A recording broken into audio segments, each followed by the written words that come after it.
And good morning. This is your Sensei Al Bob, your griot, coming to you on our channel, Dreamy Dreamland with Sensei Al Bob. And I want you to remember, don't believe anything I say. Check it out for yourself. And if you want to, go to my Gmail. That's the doodlewake42 at Gmail. And you can um, say hi. And you can, my PayPal account's there. So if you want to um, help me along, that'd be nice. A few of you already have. I'm getting it together. I'm also looking at maybe putting a Patreon thing on the YouTube itself. Anyway, and every day it's a good day, you know. And the sun has finally come out. It rained. It was one of those rainy fall days yesterday, and I helped a friend. I babysat his dogs when he went to the doctors and did a whole bunch of stuff. That's what neighbors do for each other. Plus, he has a big screen, so I watch TV all day. And I was watching, the fair, basically movies, right? And basically, I'm seeing how, again, we are all controlled by the hidden hand. And all the movies show our hero overcoming the obstacle and fitting in, even though he was the outlier. And that's kind of what the hidden hand wants from everyone, just to go to sleep, not to really step up. Oh, look, there's the hero on the screen. He's taking care of it. And you go on YouTube, and there's a ton of people there. There's David Wilcox. He's always fun. Uh, and Dr. Stephen Greer. These guys are all big on the idea of coming out with all the secrets, right? And I have to hand it to David. He's very good at bringing up really things that are right here. Stephen kind of talks about, what has happened, which is great. He tells the history. Same with Richard. I forget his name, but he's a guy who coined the phrase "breakaway civilization." And there's Joseph P. Farrell, who's a great historian, tells the story of the Nazis and how Germany was bombed in the Stone Age, and the Nazis won and took over. Let's see. There's Annie. Hey, Bob. Hey, let's say. Tosh, Twitsy. Good morning. And basically, I'm going to go back to the whole resonant frequency motif. That everything that we see in the world, all the electric lights, everything is on an XY coordinate, right? And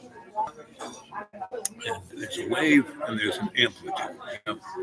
But in reality, and so that means there's this wave down there, and I have a big rope between her and me, and I go like this. That wave will take a good long time to get to her, and it will diminish, diminish, diminish.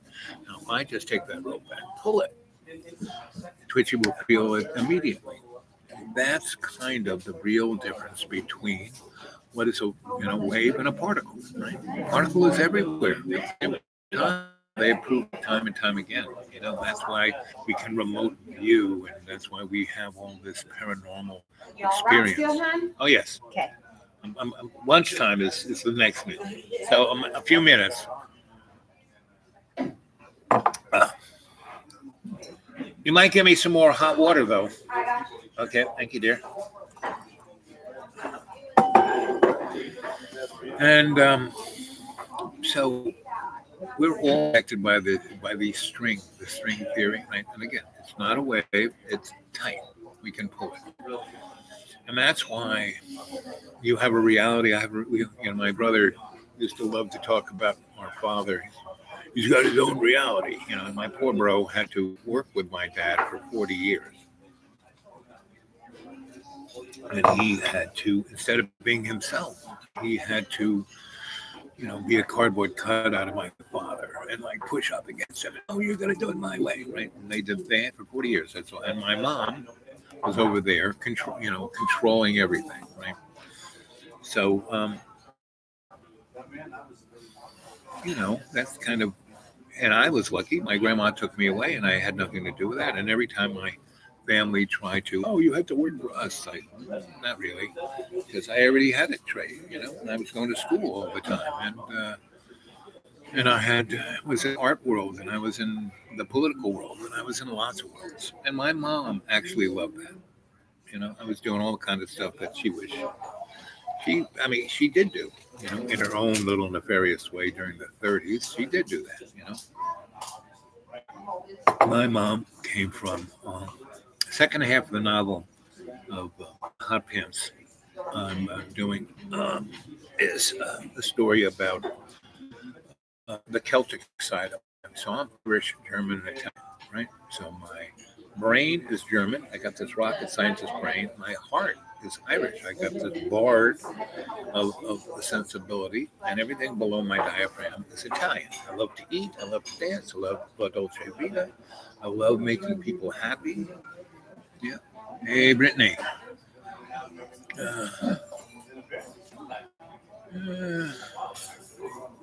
Yep, here I am live. Okay, don't do it. We can just talk here. We can talk on Gmail too. It's just that when you said, "Oh, I wanted to talk to you," and so no problem. B, and there you go, Princess. You're the best. Yep. Anyway, so basically, if you go back and look at all my past, if I haven't hit 700, I'm almost there. Shows. I tell everyone, go get yourself a dartboard, throw a dart at it, and whatever three numbers you can get, bingo, that's the show you should watch. But I have a lot of shows in there. I've guided you meditation-wise into a lot of things. And the thing we're talking about today is that the subject matter, being with the old crone, especially the first time, was like I was there for a little bit more than a month. Felt like a year. Whenever I come to the deep green, the first week is the same thing. It's like it feels like a year. But then time syncs up. In reality, there is no time. We are all our relations. We're all related, right? We're all the same. There's only one consciousness, and that's the universe, and we're part of it. And that's why we're here, because the universe wants to experience, to learn, to be, and it's got all these little pebbles out there in the pond making ripples. And so, if any of you have ever had any dealings with artificial intelligence or scripts of learning, and I did early, like I said, in '91 when I was at Cornell, and I was being Mr. Sociologist, Anthropologist. It wanted to not have a singular point of view of the guys who were programming it, right? Because it realized it was being a prejudice, and it wanted to, and so the powers that be, who I was working for, wanted me to be the outlier to add a more human experience to the artificial intelligence. So the artificial intelligence could hoodwink the general public, and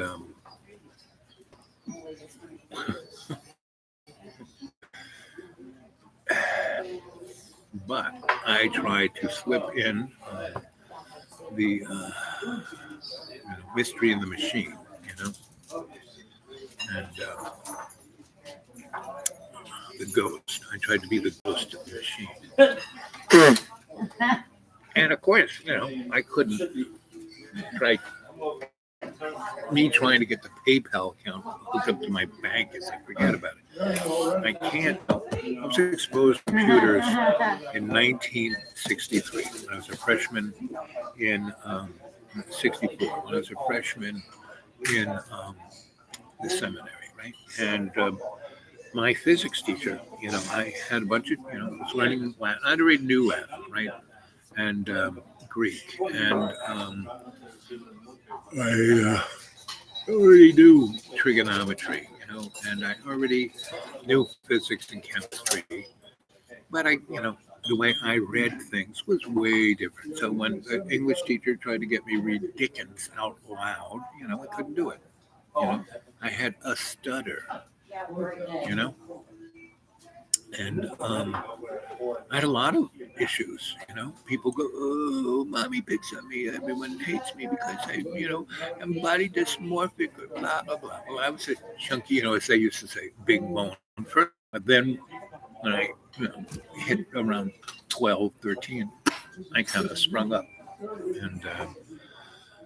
and that year in 8th grade, when I sprung up, all the girls took notice because I hadn't really gotten chunky. But you go away to a seminary and they're giving you tons of carbohydrates and saltpeter, you get fat. And they wanted me to play football.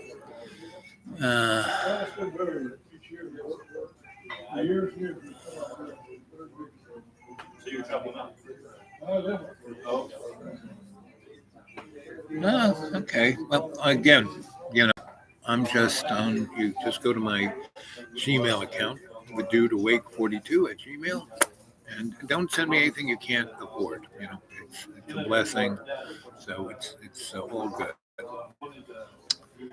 And so there I was in the seminary, and I had 3 people in the seminary who liked the head guy, the Monsignor, second in charge, who wasn't a priest, but he was the football coach. And I went, when they said, "You're going to play football," I said, "No, I don't want to play football." And he said, "Come on, Al, you can play football. You're a big guy. You can." I said, "I don't want to do it."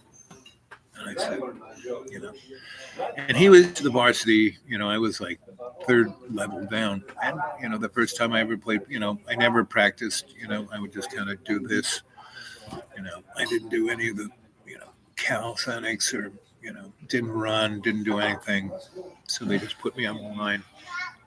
And first game we had, I knocked down the helmet of the opposing teammate in front of me. I said, "Listen, I don't want to hit you, and I definitely don't want you to hit me. But see that moron over there? I don't like that guy.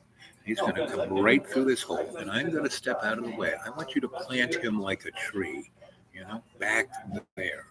And it's going to be on 3. So up, 3rd one, kill that guy.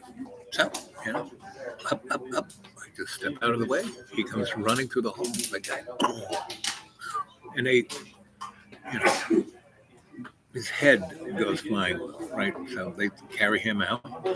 Next, hey, tell your buddy over there that it's coming through there and it's on too.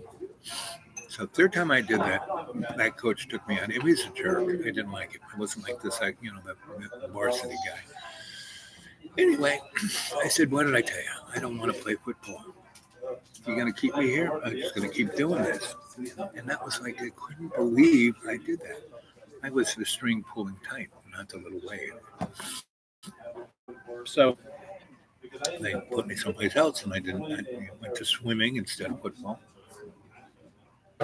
Or soccer, I think soccer. But anyway, so head guy, second in power, and the 3rd guy who is a priest, and he was from England, and he had worked at Bletchley Park with touring.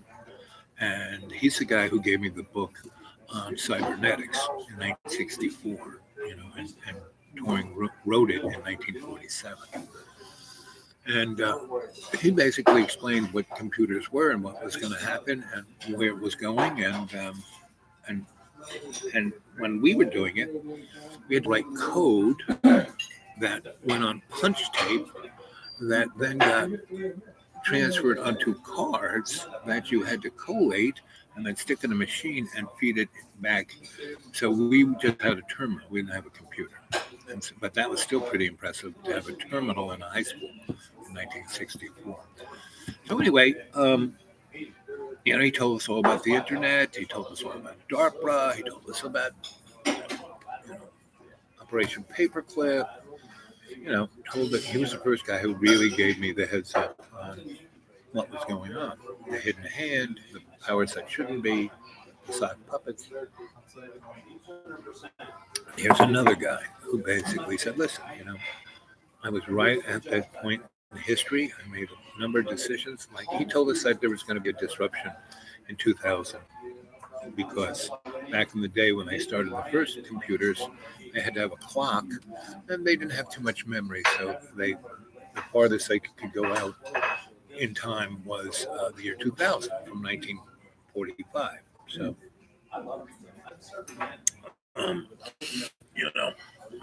but he said, don't worry about it because they'll just reset the clock. A lot of people will make money. And that's what happened. And those three guys liked me because they said that I had an open mind, that I wasn't prejudiced by opinion. That's when I first got the idea that prejudice wasn't just hating black people, but prejudice was you have an opinion and you believe that. And the head Monsignor, he was a theologian, so he had lots of years in on looking at interesting questions. And he was the first guy, him and the physicist guy and I were talking about particles and waves, and that was in 1964. And but those guys were Mariners, right? Not Franciscans or Jesuits, right? The guys who were really hated my guts, who wanted to kill me, they were Jesuits and Franciscans.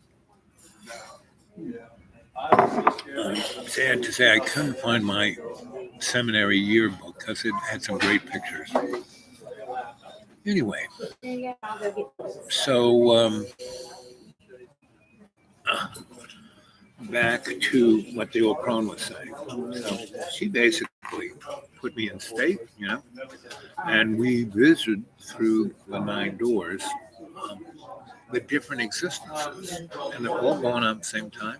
They're all parallel, and this is one thing. If you're watching television, it's a dark room, bright screen, and there's a light on the room. So there's a little ambient light, but not a lot. And you're looking at the TV screen. Has this ever occurred to you? You're seeing things on the edge of your peripheral. Like, what's that? What's that? And that's why that's a scary movie in a movie theater. It really scares you because you're seeing peripherally other things that are being called into semi-attention by watching that movie. That brings forth a chemical response, right? And so that's why we get scared, right? Because we're not so much scared at the movie, but we're scared at what's on the peripheral, right? And so there are a lot of things going on peripherally, and these concepts of parallel universes, right? Because if you can imagine it, it's going on, right? So right now we are in a pretty good parallel universe, the shit hasn't hit the fan yet, I mean, it's always hitting the fan every day. I mean, it depends on who you are and where you're at. You can either have a really miserable, like me, right? I'm living out in the woods. Last night was our first we didn't quite have frost, but it was 42 degrees. And it was like 41 degrees in my little box. I tried to start the wood stove, and it's such a mess that I had to evacuate it. I mean, all it did was make smoke. I'm good at making a fire, but I haven't made a fire in that wood stove in 10 years. And so the flue is screwy, and it's a little firebox, so it's hard to get the thing getting hot enough to really make heat. And so I evacuated my other little box where I have an electric heater. But the walls are that, it's like that. Now it's very well sealed, so no breeze gets in, no rain gets in. That's a very good thing. And so I dug out my electric blanket and wrapped myself up in it and plugged it in, and it kept me nice and warm, right? But when I had to, go use the facilities, it's a little nippy in there. And, when January and February show up, baby, when it's like 20 degrees below zero. And that's the other problem. Once it really gets cold, I won't have any water. So I won't be able to flush my toilet. I won't be able to, it gets a little more difficult. Just little increments, and it's no big deal because I'm basically in training for when things hit the fan. Everybody else who's out there used to just flicking a switch, and having light, or like turning a valve and having water, or pushing a button, having heat or air conditioning. I don't have that, And so I'm in training. So if, because I'm working daily in prayer to keep things more balanced so it doesn't go that way. But you look at everything's going on, all the wars, and in reality, things are better than they have been, right? And there are more people educated, more people fed. Look at China; it's drugged 800 million people eating dirt. Now, by doing so, they actually, they're really walking on a tightrope. So that's the problem.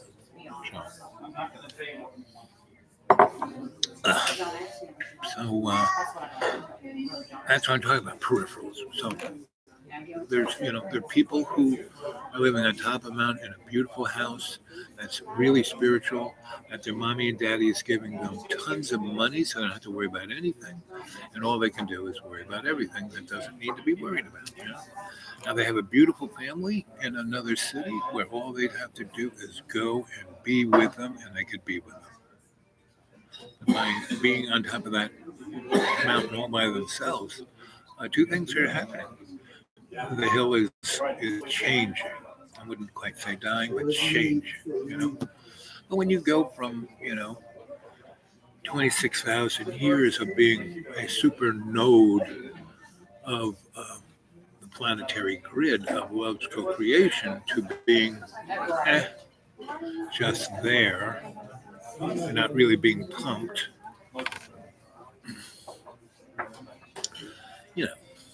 it's not quite dying, but it's definitely changing.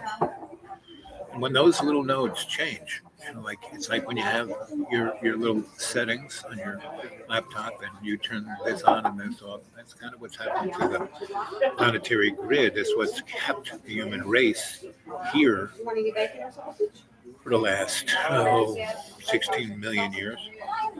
That's the other thing. We have been here a long time, way longer than the Bible. The Bible's a comic book. Now it's a comic book with a decoder ring, and virtually every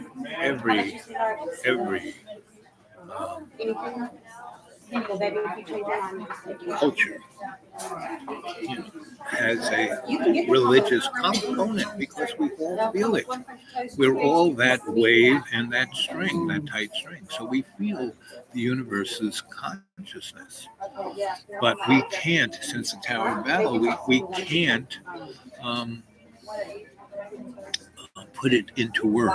We can't use logos to describe it. Right? So we are lied to constantly.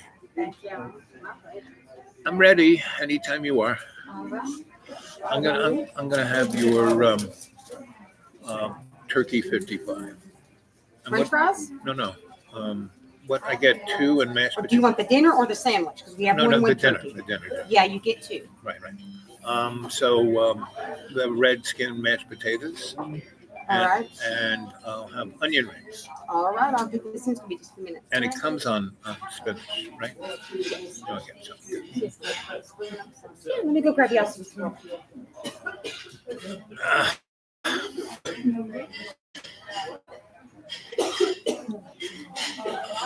So, I'm having lunch. I had breakfast, and I'm going to have lunch.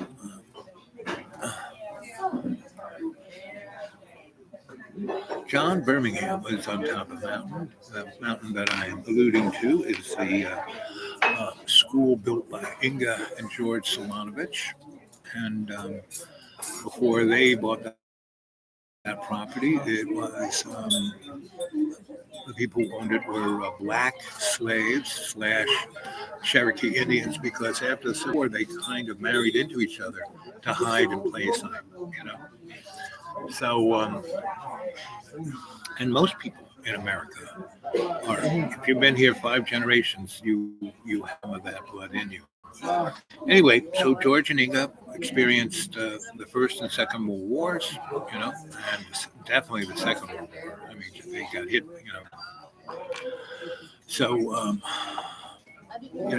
and they tried to get to America, but they wouldn't let them in, Everyone thinks that Donald Trump is the worst. No, America's always been mean and cruel, and it's always been for the white male. It's a misogynist, racist place.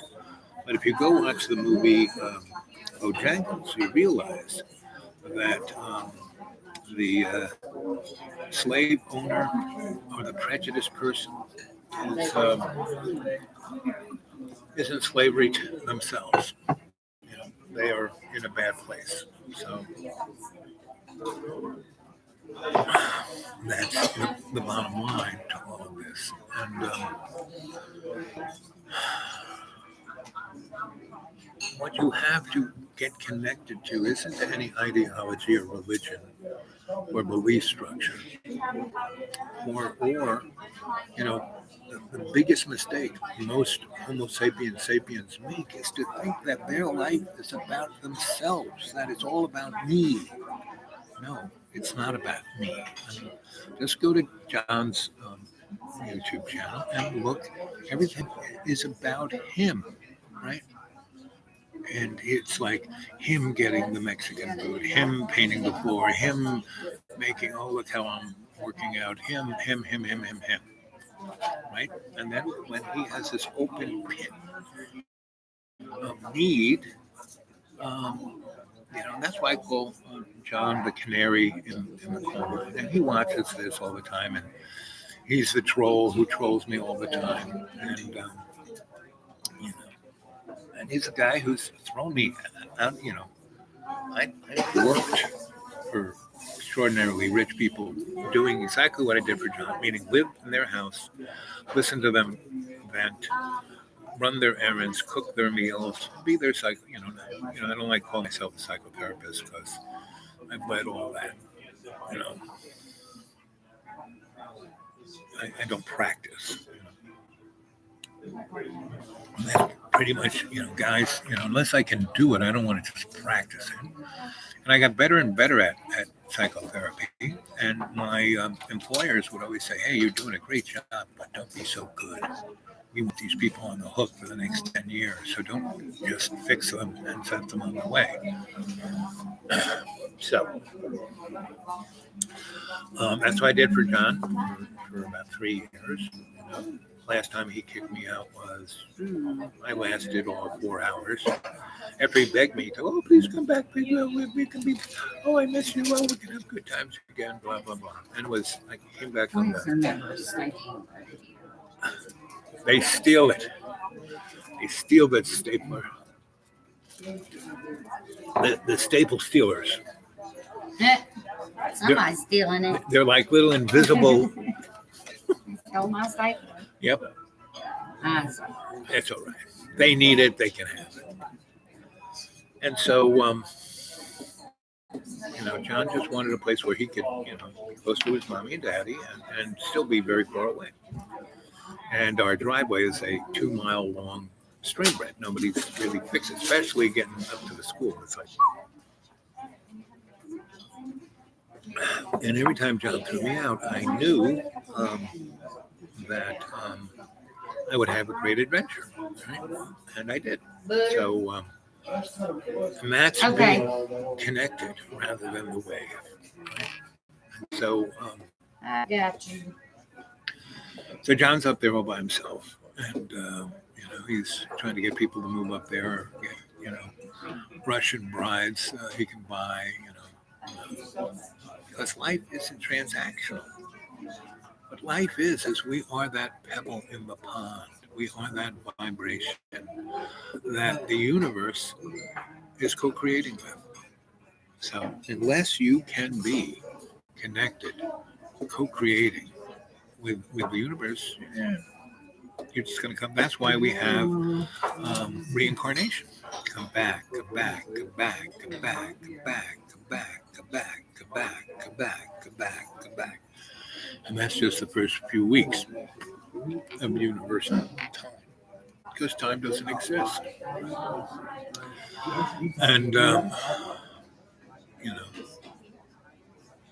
and we are all, I forgot, it was either Byron or Shakespeare who said we all live, quiet lives of desperation, right? And unless you act as the pebble in the pond for love's co-creation, if you are part of this cadre, if you're part of this chorus, if you're singing the song of love's co-creation, then you are going to ascend your free will, which is part of the whole universal free will. There's only one consciousness, universal consciousness. And physics is coming closer and closer. When they found a Bose-Higgs particle over there at the CERN, and who runs that with the Catholic Church?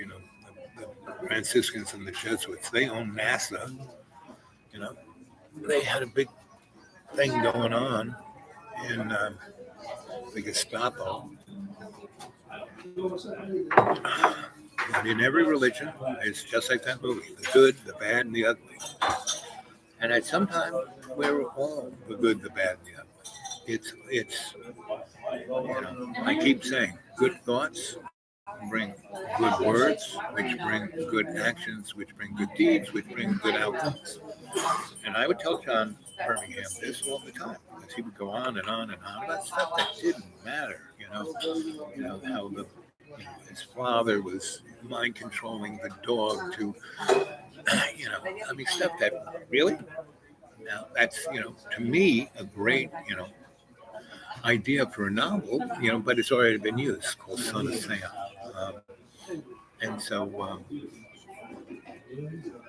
but that's letting those words, those thoughts, good thoughts, not bad thoughts, not evil thoughts, not anxious thoughts, not prejudicial thoughts, good thoughts of love's co-creation.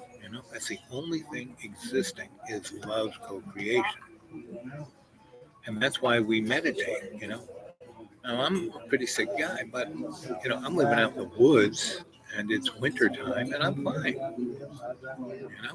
because I meditate or pray, however you want to call it. I connect with love's co-creation, 5 to 20 times a day, And I am here. I've died 6 times. The last time I died was in a plate of spaghetti when I was 200 pounds more than I am today. I was living in a swimming pool of chocolate mousse, working for the desperate, stupidly rich lawyers. So,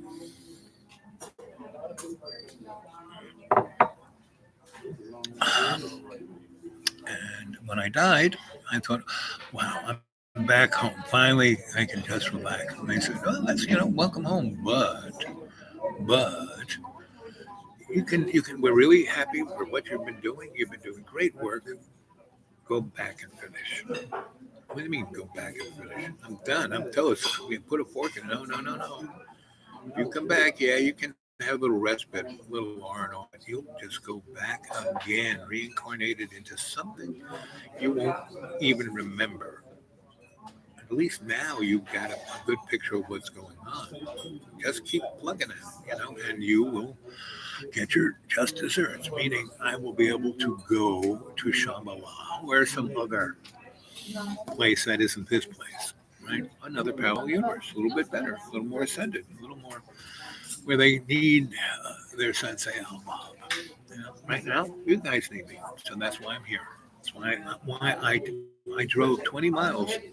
Yes, I wanted the IHOP breakfast, the IHOP lunch, and I wanted to talk to a few. I'm going to go see my doctor. I'm going to, go get some food,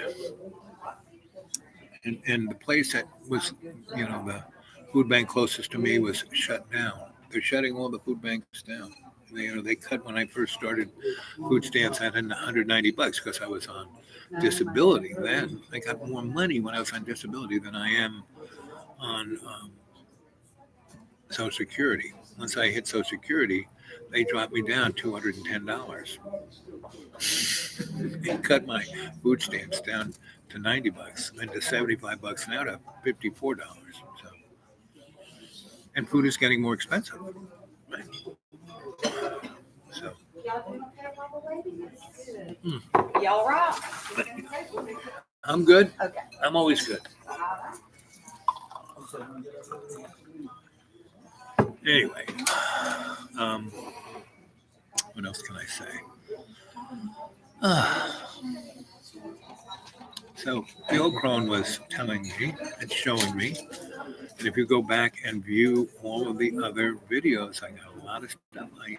Lots, especially the guided meditation ones. Now, all of the ones I do, all 680, 720, and I can't figure out how many shows I have. But anyway, I got quite a few.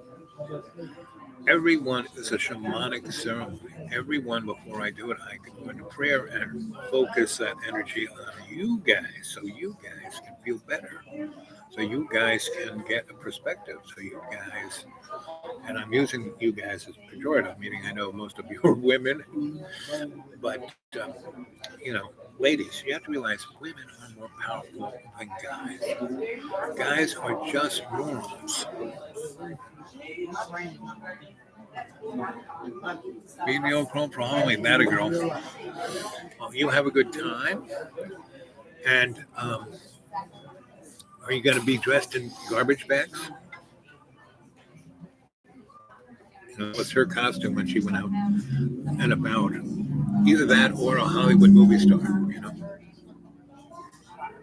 She either wore her red leathered jumpsuit and red cowboy boots and drove her Jaguar XKE, or when she went into the cities, she looked like a homeless person. So, Brittany, have you been able to get to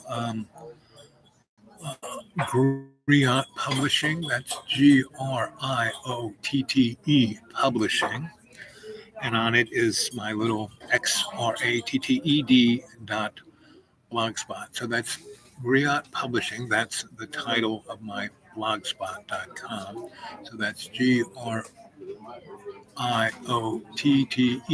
Publishing.blogspot.com and also XRATTED.blogspot.com. But I just put up the first third of my new novel. What's it called? Moral Majority, Family Values, Black Widow, and Hot Pants. So go to that. And it's setting up for this interesting little conflict in time and space. And there are a lot of characters. And one of the characters is the old crone and her sidekick, her crow, Faith. So I mean, that's why Disney put those black crows in Dumbo, you know. So that's the. So go read. Go to my Griot Publishing, and I had 100 and something pages, which was too much for.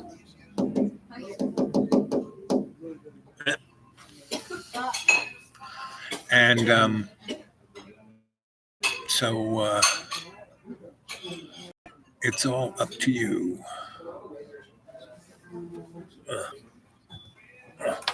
I'll be right back.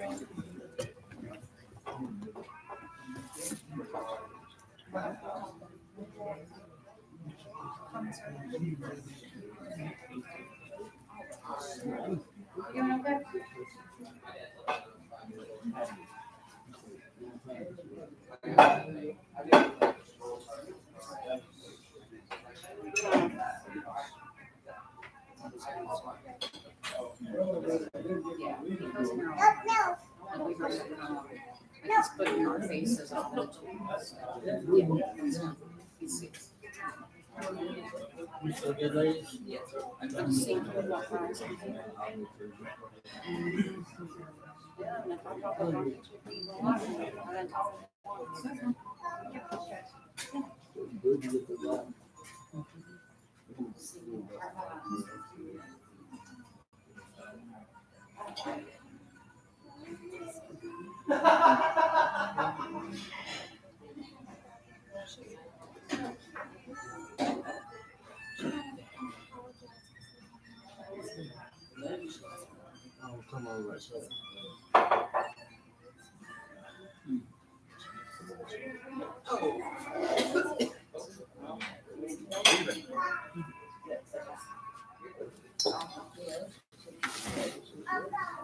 I'm back.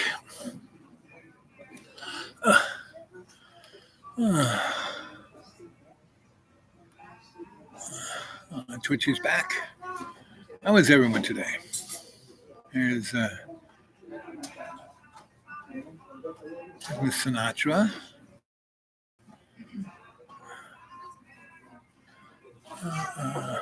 Anyway, so today's little discussion is we're talking about how we're all love's co-creation. There's only one universal consciousness.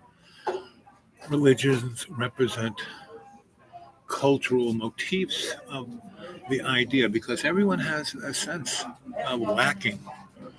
They have that hole and they're looking for their twin flame. They're looking for something else to fix them. But no, sorry, that's not going to happen. What needs to happen is how we can fix ourselves. And that can only happen when we, it's the we in me that fixes everything. And I'm there for you. I mean, why do I do this? It's not for self-aggrandizement or fortune and fame. No, I've had those. It's to help you, and you help others. And we're all a cadre that creates that pebble in the pond that brings love's co-creation to this dimension. Right? Everyone gets so buzzed up about disclosure and aliens and paranormal stuff. All that is the shadow of other dimensions. Folks come here not by a rocket ship. Hey, Robin, they get here by their heart. Right? Our heart is the strongest organ in our body, not just pumping blood, but it's, your brain is just a cage that houses the squirrel of your ego, right? Your heart is the matrix of your subconscious, superconscious, and universal conscious that we all are. And we will, time isn't ending anytime soon because there is no time. This is all an illusion. So, the Big Bang was just Lucifer's childhood anger. He was throwing a tantrum, It's like anybody who's just all about themselves, How can anyone throw someone out in the dead of night, in the middle of January when it's 9 degrees below zero, and that person, me, can't even see. You know, there's only one guy who's ever done that to me, and that's because that poor sap is the canary in the coal mine. You know, he drew that card, that straw. It was given to him, and so was the school to give him a lifeline. You know, and he doesn't want to take the lifeline. You know, and most people, a good number of people, I would say, don't want to take the lifeline. They much rather just, you know, marinate in their sorrow. You know, much, you know, most people. I mean, why do people kill for religions? Because they're a lot more satisfied to be miserable in the religion that they're in, thinking they're right, than questioning the religion they're in and maybe picking on another one, right? You know, after being I'm a recovering Roman Catholic, but you know, so I went and you know, if I have any kind of, I want to call it a weakness or an addiction, predilection. That's a better word. Is I want to know. I don't want to know. I want to know everything.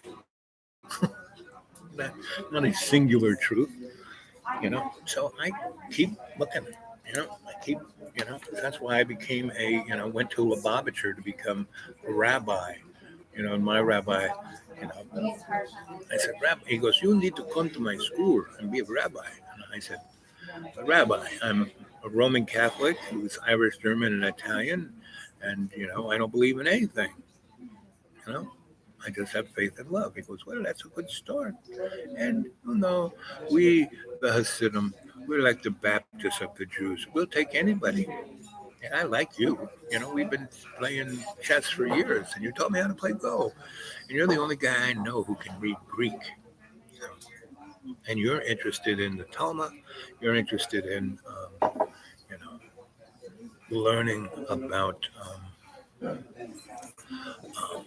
science of numbers in Hebrew. You know, which I was. So he knew I wasn't going to become like, you know, wear the payas and the hat and the whole thing, but I'm starting to look more like it. Um, but he knew that I would be good for his crew, and I was. You know, I added that little bit of Al flavor in there, and because he was the head guy, you know, and I grew this beard, you know, it was black then though. It was okay, you know. When you see pictures of me, the black beard, when I show pictures, that was my Lubavitcher days, my Williamsburg, Brooklyn days. And you know, when I was in Williamsburg, it was like the Ninth Air Force that just burnt it to the ground. Now it's like super yupped out where all the trendy people are, you know. And there were a number of, you know, when I was the first guy in Soho, could have bought a bunch of buildings, didn't quite have the cash to do it. The other side of the coin was the universe was saying, well, if you do that, you're just going to become a rich guy and you're not going to have a rich life. You'll always, listen, you're always going to live like a millionaire. So why do you need the money? He's right. You know, I have 25 cents in my bank account, but I got a couple hundred in the paying account. Once I can figure out what it is, I'll be able to go there. So, anyway, what can I say? Hmm. How am I feeling? I'm feeling great. It was cold last night, and it was only in the 40s. Wait till he gets into the negative numbers. Wow. But something, one of you guys or some new person will come on who wants to, you know, get the band on the road and go to Florida and then Hollywood, and we'll have a great time, and it'll be warm, you know. So I'm not worried about it. Or, the corporate world will say, we need Sensei Al Bob back. We need his advice. And, hire me again, which I'd be all happy for because I know that, you know, last time I did it, I went full hog, and I mean hog, hedonism, titty bars, living in, swimming pool of chocolate mousse, 24/7 room service. Uh, uh, and I know that, I had to have that little experience, so I did. But I had it to teach me that I didn't need it, or it's an illusion. So, and that, you know, Canary in the coal mine. Oh, how am I going to pay my bills? Even though mommy and daddy are giving them thousands a month or more. Plus, rich families actually. I mean, look at Donald Trump. Why did Donald Trump's daddy give him $60 million? Not $1 million, $60 million, and probably more. Because he wrote it off on his taxes, so he didn't have to pay 200 million in taxes. By giving his kids that kind of money, it was like laundering money. And that's what our tax laws are about, laundering money. So, so Donnie writes a tax bill to give trillions of dollars to corporations and billionaires and takes away tax things like you can't write your house off, your mortgage off on federal income tax anymore. Thus, you can't do it on state either. And there are a number of, you can't give just, I mean, if you want to take money off on your taxes for, donations, it has to be over hundreds of thousands of dollars. The $20 you throw in to the pan at church, you can't write that off on your taxes. So, see, all these material things are irrelevant, right? The poor, suffering people in way of wars. You know, if you look at it through the dharmic way, they're paying off some debt or putting some money in the bank, one or the other. I mean, I know that my sufferings, which nothing comparable to that, but compared to when I hear other people whine about, I'm beat unconscious. My jaw is kind of this way because a nun broke it when I was, and I can't see out of this eye because a nun broke the orbit, so my eye doesn't light up like it should. And they really didn't realize that until 10, 15 years down the line. Oh, would you ever break your jaw? Yes. You ever break your jaw? Yes. Oh, well, that's why you're screwed up. Well, and when I was really sick for the first 10 years of my life, I was in the hospital most of those 10 years, I did not, I don't go on about it as it was like, you know, oh, it made, no. I learned a lot of things from it.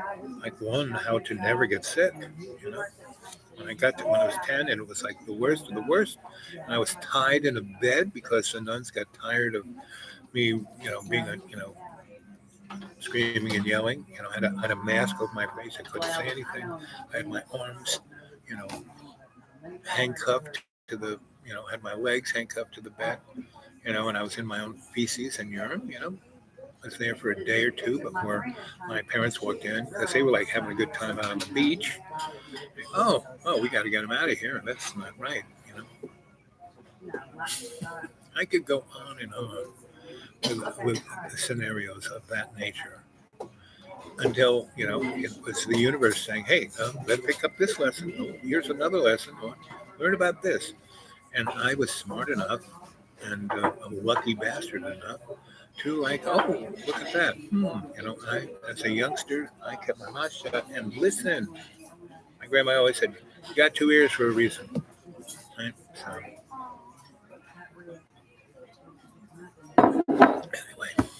So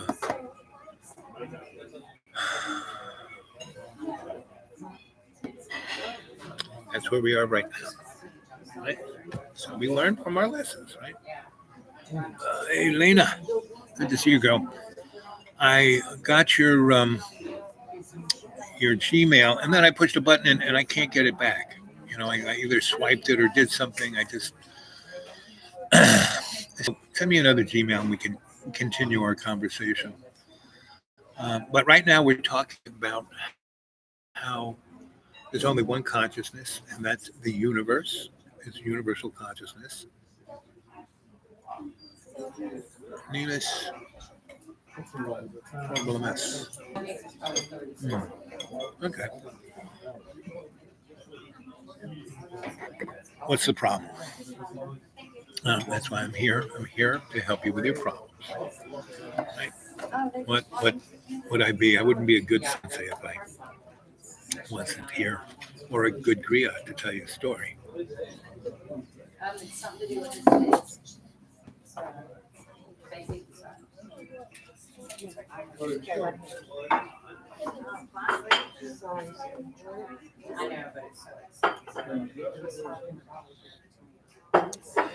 Yeah, I know that feeling. Dropping. I have to be triply careful.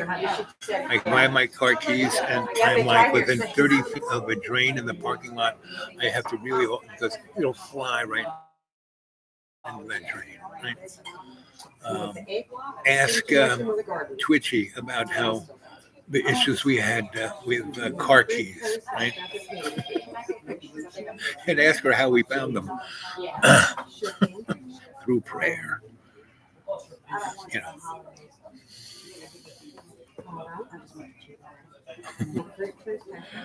Uh,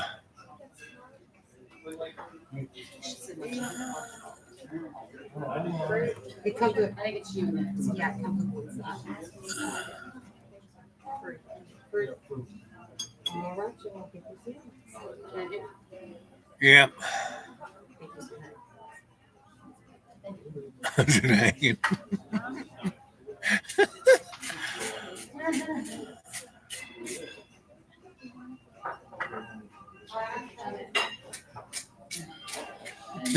so bad.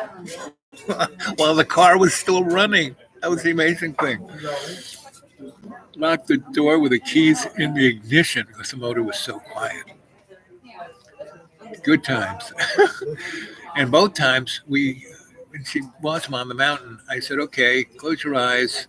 I said, my little lost thing, Tony, come around. Something's lost, got to be found. St. Anthony, patron saint of lost souls.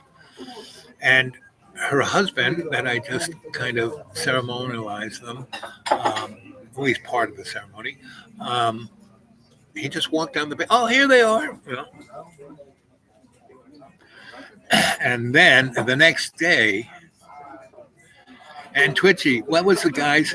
Yeah, Williamson. Yeah, it was Williams' fault. There's this guy who basically redefined Roanoke and basically put the interstate right through the black people's business center, so it destroyed the economic vitality of the black community. Yep. And they put his statue underneath the bridge so no one could see it. I mean, that's how evil of a guy he was. So,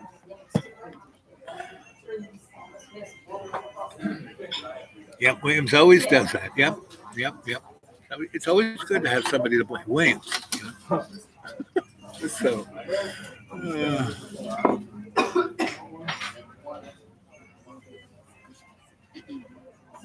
yeah.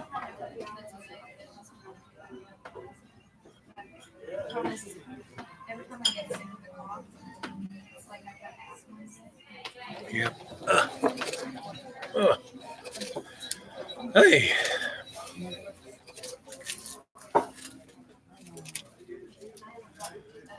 So, it's almost an hour. It'll be an hour and about 30 seconds.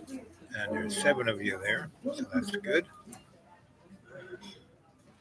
Uh,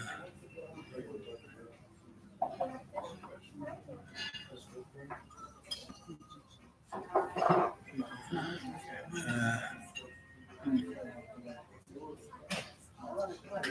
Yeah, Goring. Yeah, Goring was a fat tub of lard and a heroin addict and a meth addict and all those guys. The top rank. Why do you think the Germans had everyone on the ropes? And then they started doing drugs in a big way.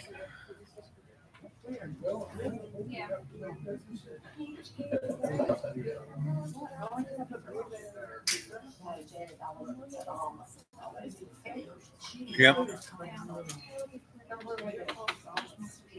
The old crone lives in Ireland, on the west coast, kind of near Skibbereen. But between Skibbereen and Glendore, there's a road that shoots straight up. I don't know if it's near Tipperary, but it, it has a little hamlet, and the main thing in the hamlet is this old, really old stone building. That is the pub, the general store, and the post office, and in the back you can get diesel and farm supplies. And you keep going past that up the road until the road doesn't, kind of dies out, and you ride into the forest. And then it's like, it's like the follow the green road. It's like, and it takes you up into this big um, mesa on top of this mountain. We go through an old forest, and there aren't too many forests left in Ireland because the Romans and the English cut them all down to grow food and to turn into ships. And that's why, Northern Ireland is the industrial capital, because that's where a lot of the minerals are, and it's their version of Silicon Valley and the military industrial complex. It's all up there.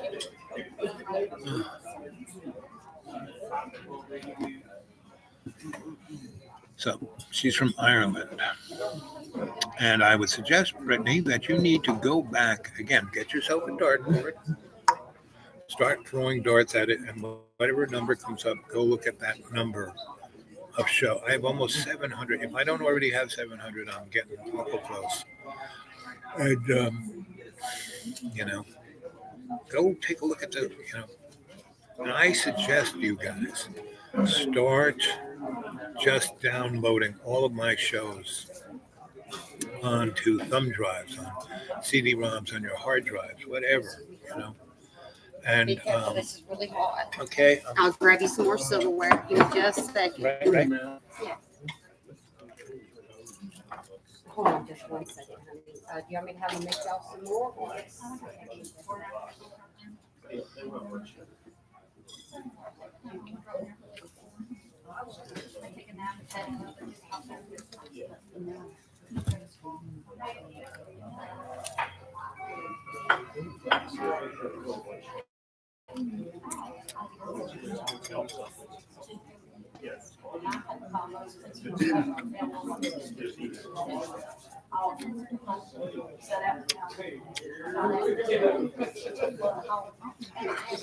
Lunch has arrived.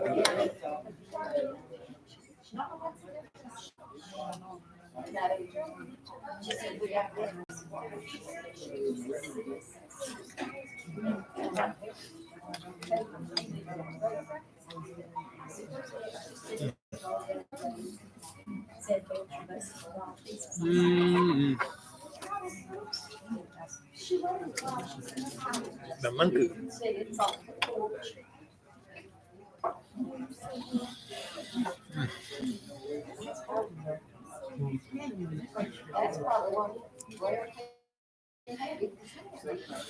I don't know. Other people have downloaded off my YouTube channel.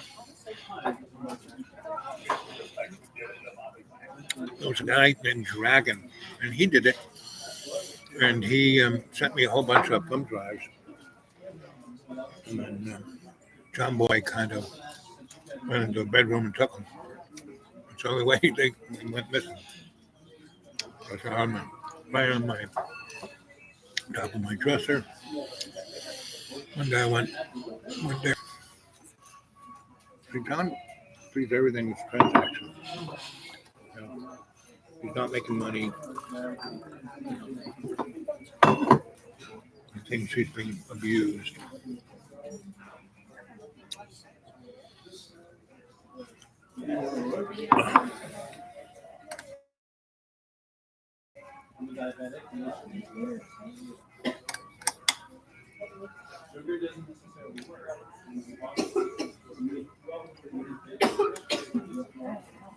Mm-mm. I mean, I'm a human being, so I can feel a little iffy about when people treat me bad. But I've been around enough to know that gravy and cranberries. We don't even carry cranberries. You know, No, we've never had cranberries. you used to, but I've been here 2 years, honey. We've never had cranberries. what other berries you got? They got the lingonberry, but like with the sour cream, I'd have to charge you for it. How can you eat turkey without Honey, cranberries? they've never had it. Okay, how about gravy? I know you do have that, and it says it right on the menu. I'll be right back. Here, I got that order again. I'll get this up when I got it in the mail. I apologize to y'all. Now we can let the mail get that.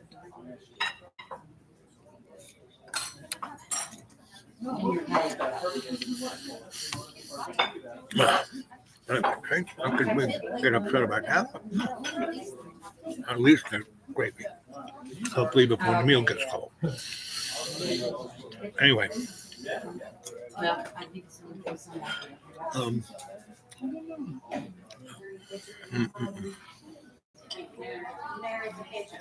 Yep, don't out of school.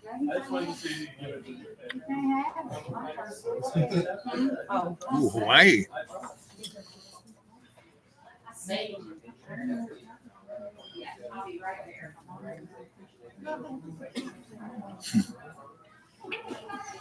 Not in school?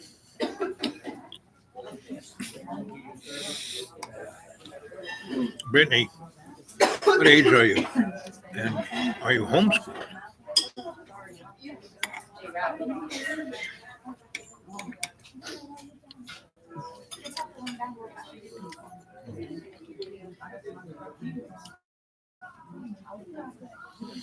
Oh, no. A victim of theft. Because nothing can be stolen because it's all universal law.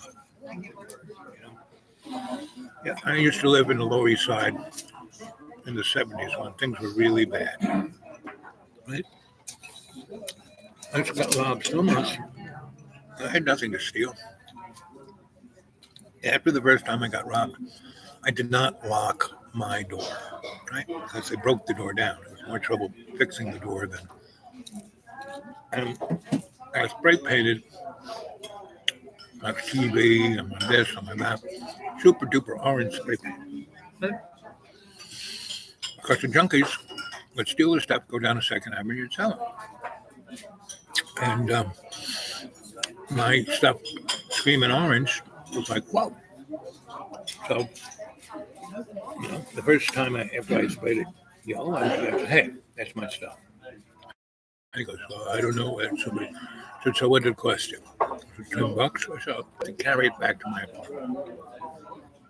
And I pay you $10 a month to make sure no one robs my apartment. No, I wasn't going to call the police. No.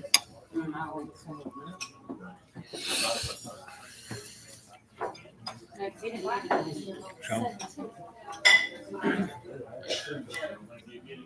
and John Boy, he probably has a good 30 or 40 of videos of him and me. Right?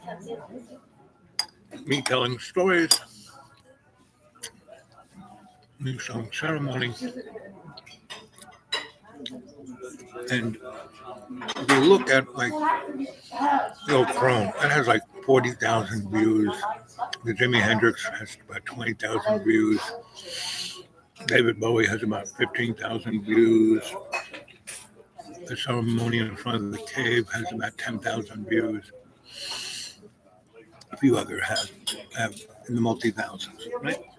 And the rest, well, they were up, had somewhere between 10 and 2,000 views. You look at John, so now when he does stuff, he gets somewhere between 50 and 200 views or so. Right? Well, he's been doing this since 2006. He's one of the first guys to do YouTube. And, so he probably has, I don't know how many subscribers, quite a few. Probably 20,000, maybe, give or take. The things have been most watched on his channel have been my shows. She's taken down most of them.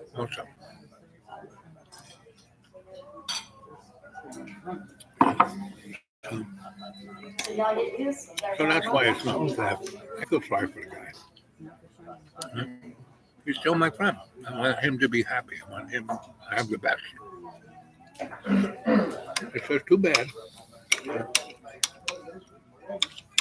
he cannot appreciate what he has. He has 2 sons that could be living with him. He didn't want that. Like complaining that they were taken from him. He done nothing about it. Go look at the videos of him, visiting his sons, especially the last Christmas one.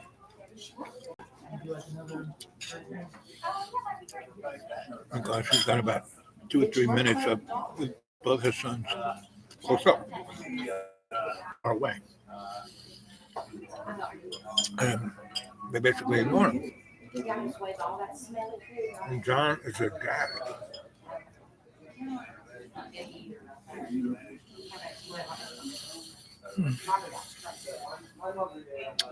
Well, John experienced this his whole life. He's done nothing to change it.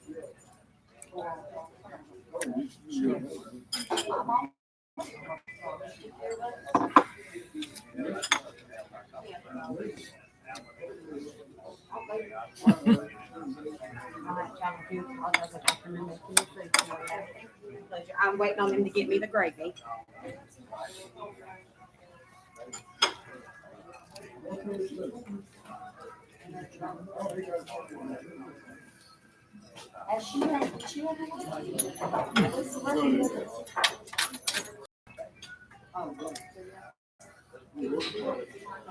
Because the International House of IHOP has turkey 365.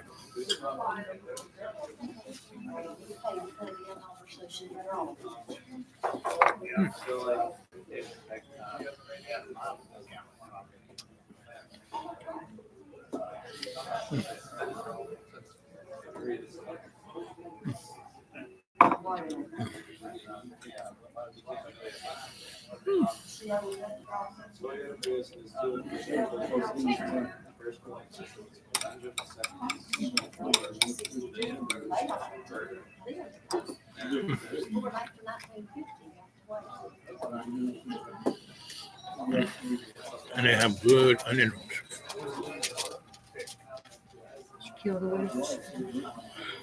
I'd like to throw that thing.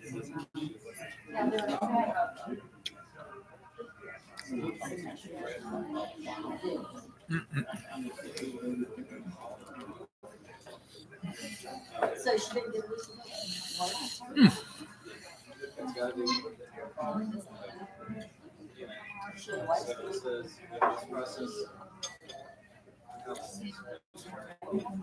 Well, depends on what private school you're going to. Go to a seminary, not so much. I went to this other school called the Winchington School for Boys in Winchington, Massachusetts. Go Google that up.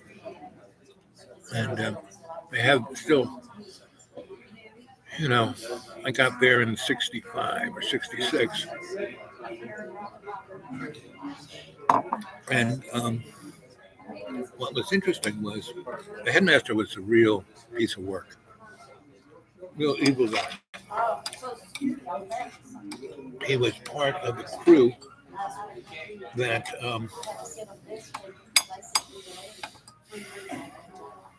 did the Senator Joe McCarthy thing. And so he started his prep school for the richest of the richest of the rich of the rich. And I went to school with everyone who owned the world.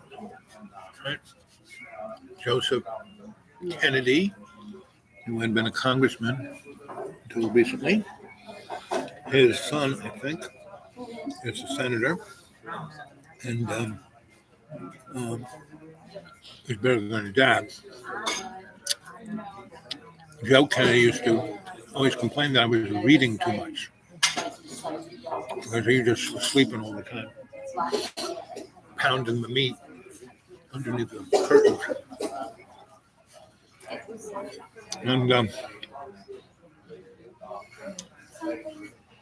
And boys are like dogs. They just got to do it.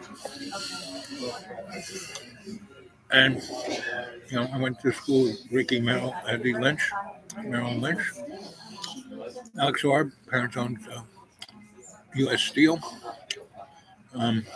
Perry Dye, family owned Seagrams. He not owned it per se, but their family started it. Had a big chunk of it.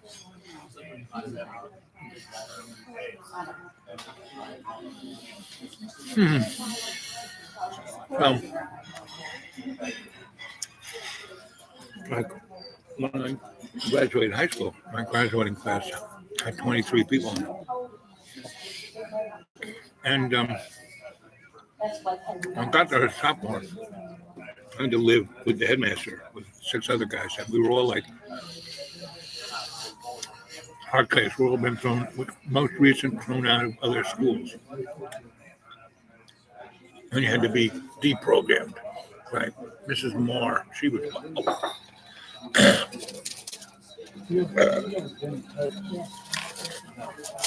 I don't know for sure, but I bet you dollars to donut. She was a matron, an aunt in Handmaid's Tale.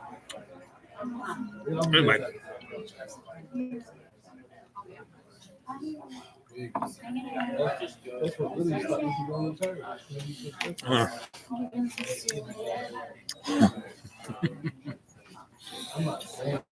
What part of Hawaii are you in?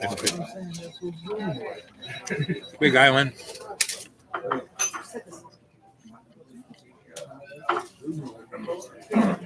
Have you gone on top of the mountains that has snow? Dollars to donuts? Oh, that's an old saying. Meaning dollars to donuts, Meaning if I were going to bet on anything, I'd either win the donuts or the dollar. I had to. Yeah, so I took you. All right, for bye, sure Barry. that-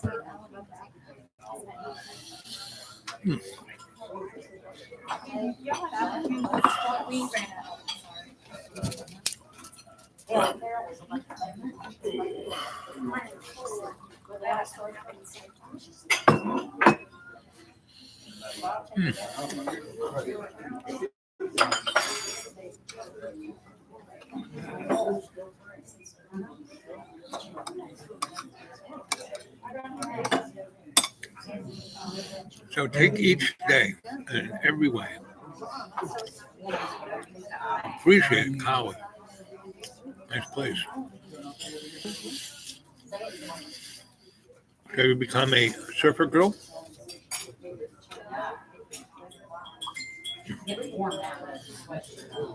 Potatoes on my beard.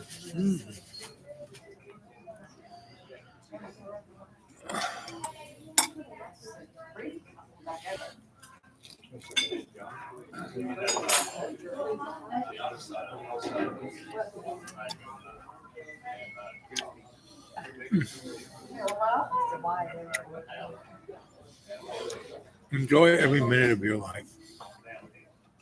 Be in total bliss with love's co-creation. Be there. There's a movie and a book called Being There. And the guy, our hero is named Chance. Extra cheese, no hollandaise sauce on it, sweetheart. And I put your plastic where too. And I'm just gonna set this check here. Y'all don't have to rush off with me. You let me know when you're ready to pick up. We do it. It's coming, hon.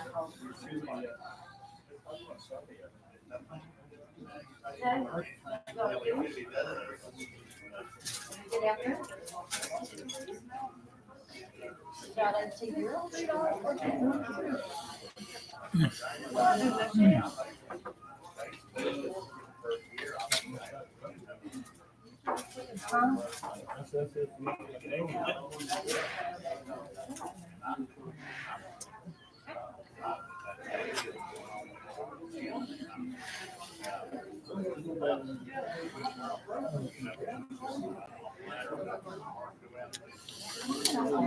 A lecturer and researcher.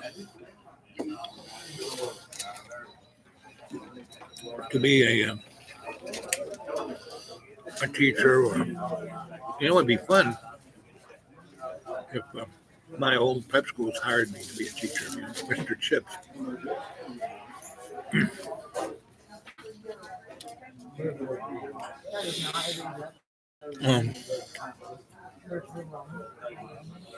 But I spent 30 years in universities doing research, and I would be paid by some other person, Ford Foundation,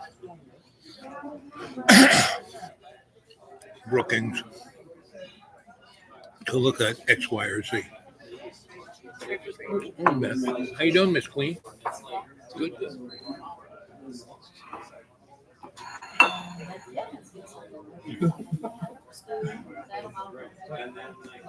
Well, better late than never.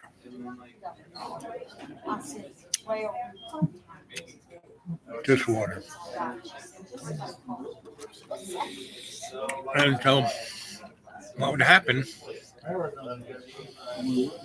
they would have more students or this or that, and they'd need a teacher. So instead of getting somebody to be an adjunct, they would say to me, hey, can you teach this class? And I would say, give me an office, pay me $100 every class, and give me the resources I need. Sure. And for them, it was a lot cheaper to just hire and call me a lecturer than to put me on as an adjunct. Because adjunct, you're there for 2 or 3 years on the trail to becoming tenured.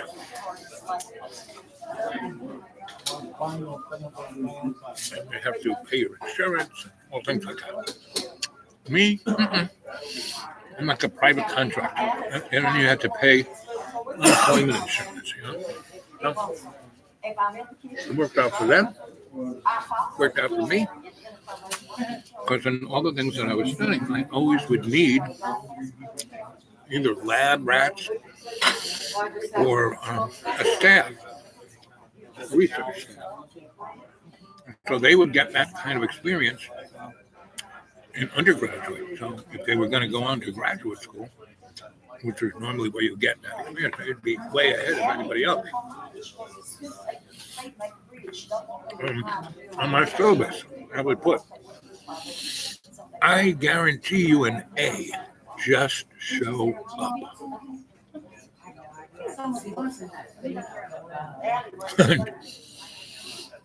It was an open class, so freshmen, even though it was like, let's say, psychology or this or that, and a lot of professors, well, you need to have this, and this before you can take my class. Anybody can take my class. And So I would, I guarantee you, and then I put underneath that, just show up. No tests, no quizzes, no textbooks, no papers. Just show up. I guarantee you an A. Smaller print. If you miss more than 3 classes, you fail. Right? So better do it before drop out. And then in smaller print, if you ask me if this is going to be on the quiz, you fail immediately. So that's how I taught students. So I would get 500 kids show up the first day because I guarantee you an A. Just show up. I put them in line, have them count off, depending on how many showed up, between 1, 2, 3, 4, 5, or all the way to 10, count off. Right? So to go down the line, 1, 2, 3, 4, 5. The person said 1, so you know that would be 1. A person said 6, you could leave. And more than half of that first class were let go. And the school actually liked it because they got the money before the kids showed up in class. And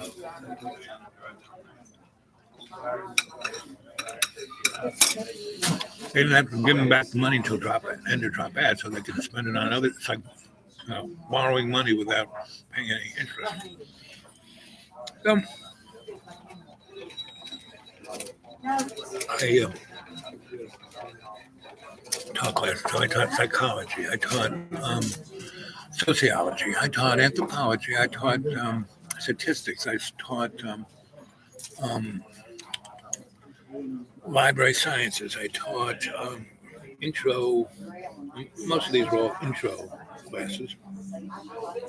Intro to environment sciences.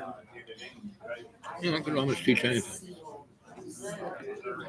if I was interested. I taught a couple of lit classes, but the lit departments usually were so stuck up that they would, the cry would come up. Oh, who is this guy?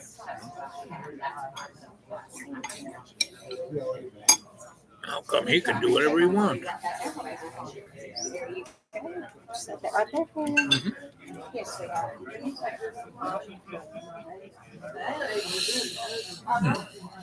All right, I'll let you know.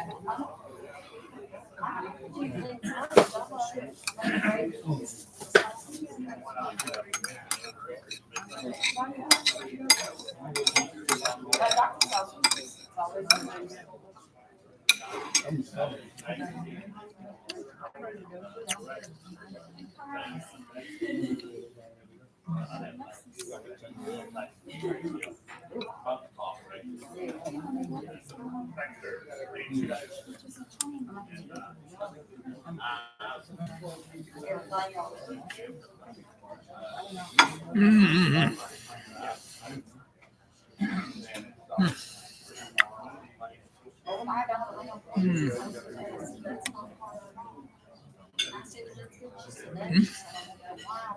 I was in a lot of universities between 1988 and 97.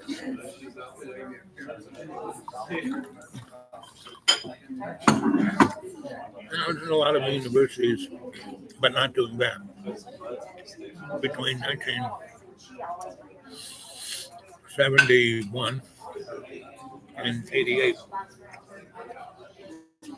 I would hang in universities because that's where the books were, that's where really good professors were, and that's where the girls were. All I had to do was be me, and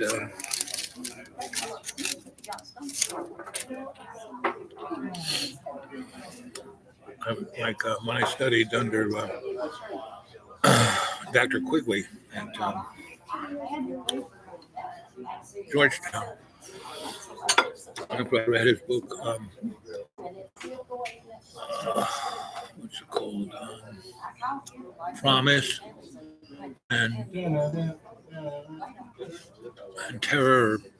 He was the historian for Council on Foreign Relations.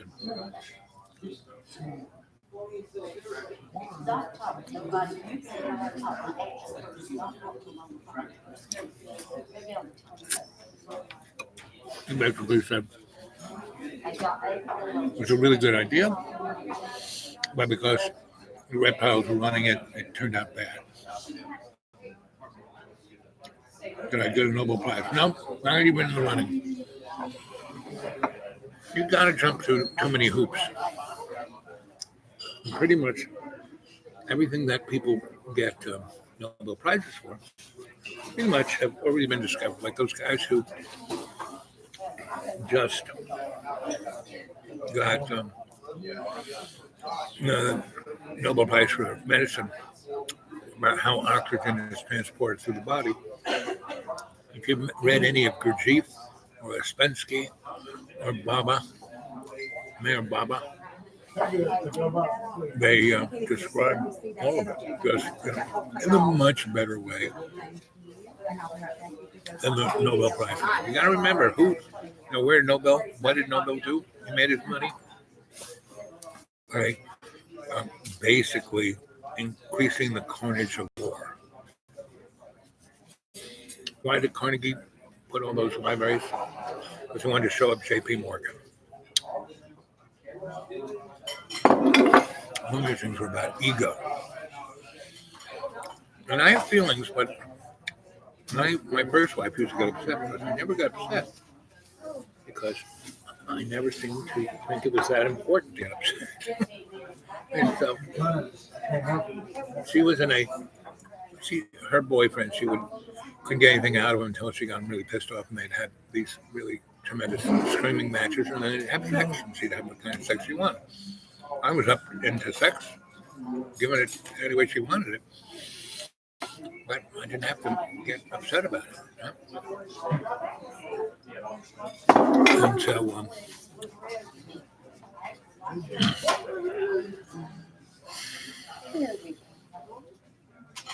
Y'all ready to check it out? I'll grab everything. Y'all have a great day. oh man, if they got heat, I'll be your caretaker.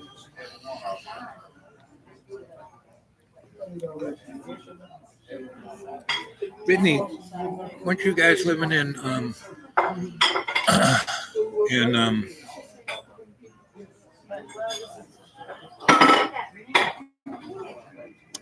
you caretaker in Hawaii? Sure, get me an airplane ticket. I'm there.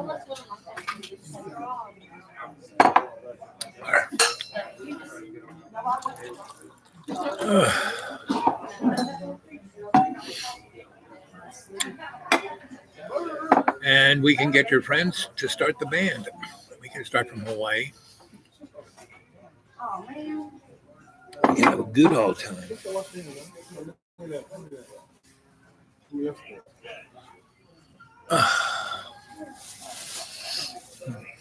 So, Brittany, get a hold of me at my Gmail account, thedudeawake42@gmail. We can talk more about this. Okay? Alan, good to see you.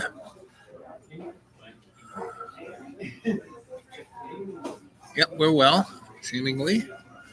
It's a beautiful sunny day. It started out as a gloomy day, but see, it's turned into a nice day. Let's see. 1 hour and 34 minutes. We'll keep talking for a little more.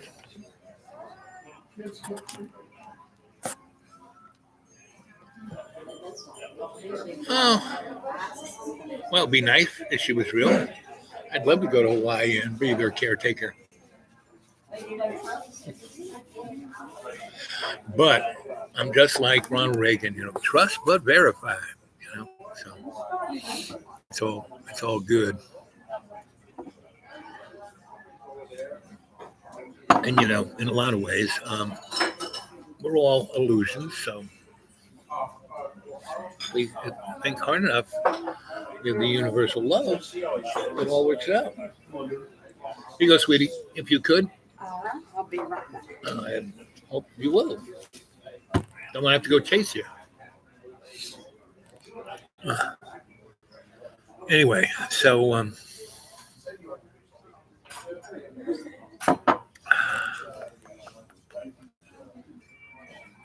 peace. Yep.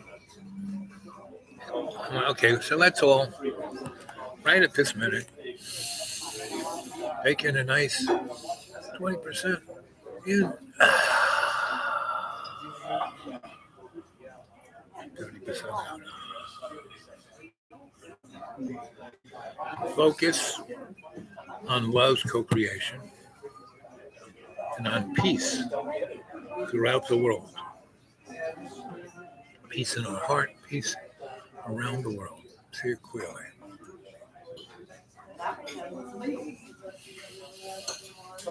And every day and every way, put the peace in your heart and make it stronger. See it clearly.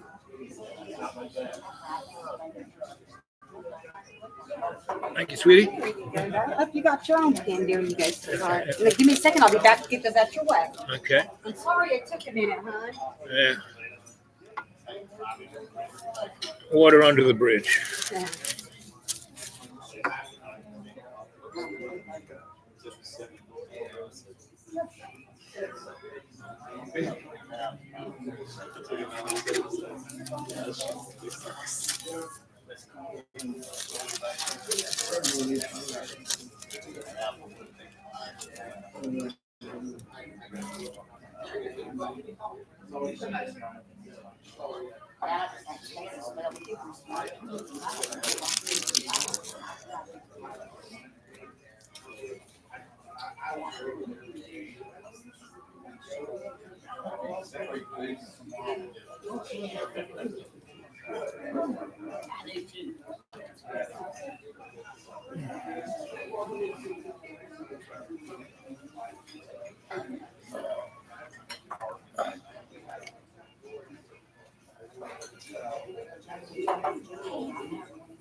You guys still breathing?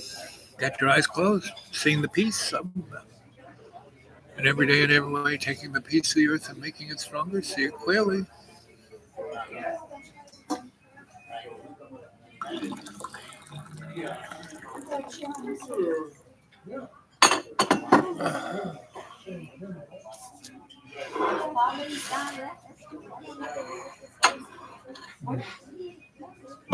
Ooh, wow. This weekend is your family. I know you will. Not kick them out. One of the others. I'm sure they will.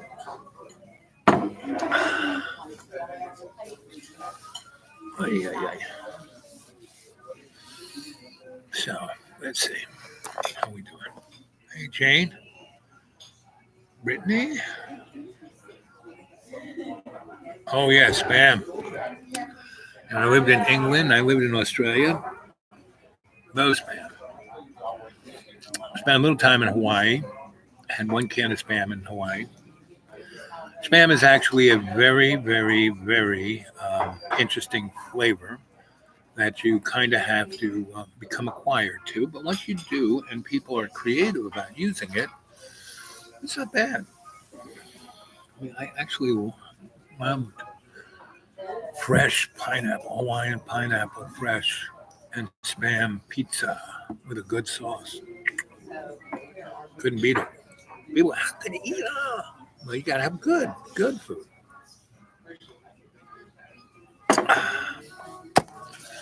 So, Jane, we were talking about there's only one. There's a universal conscious that we're all part of, and that's why the world is as what it seems to be. You know, once you see that, once you realize that everything in the material sense is just an illusion, it's like a little sandbox that we can help the universal conscious to ascend us along with it. That's what the story is. That's why we get reincarnated. That's why there are wars and innocent people die. You know. So I was the old crone's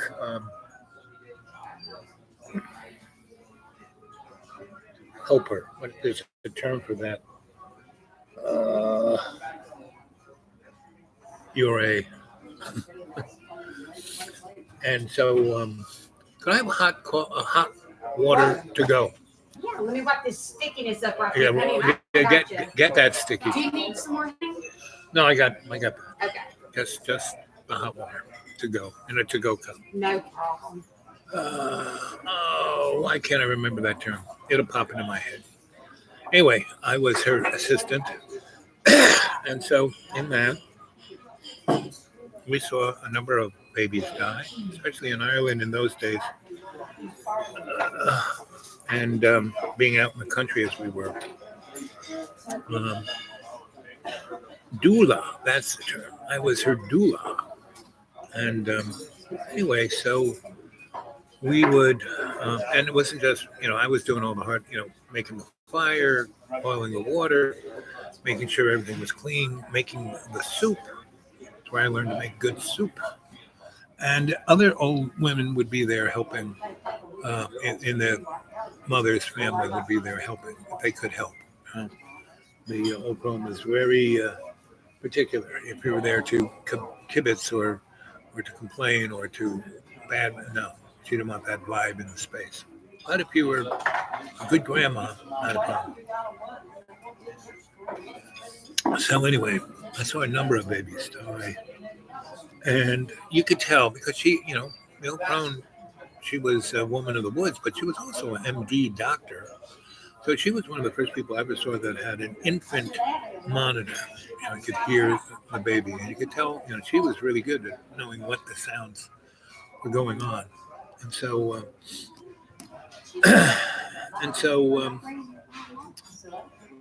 a number of babies died, and we would know that before it was happening. Because sometimes stillbirths were dangerous, and so.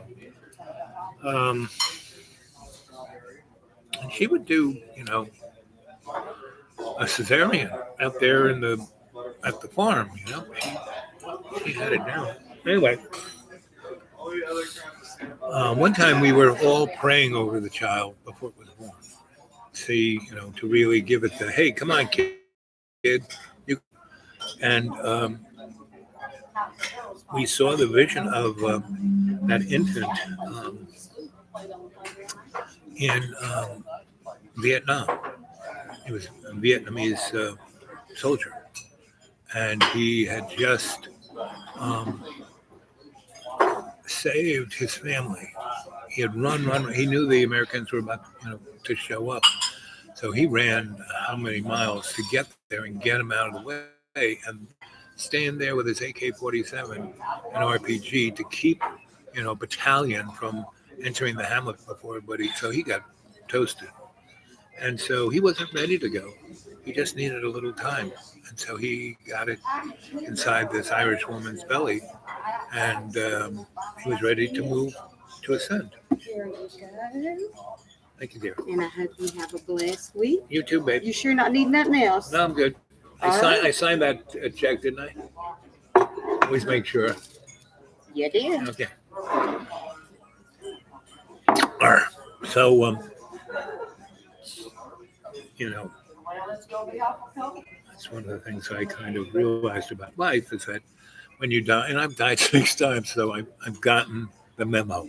You don't die. Yeah, it's painful. Yes, it's uncomfortable. Yes, but as Buddha says, dying is like slipping out of a tight slipper. No big deal.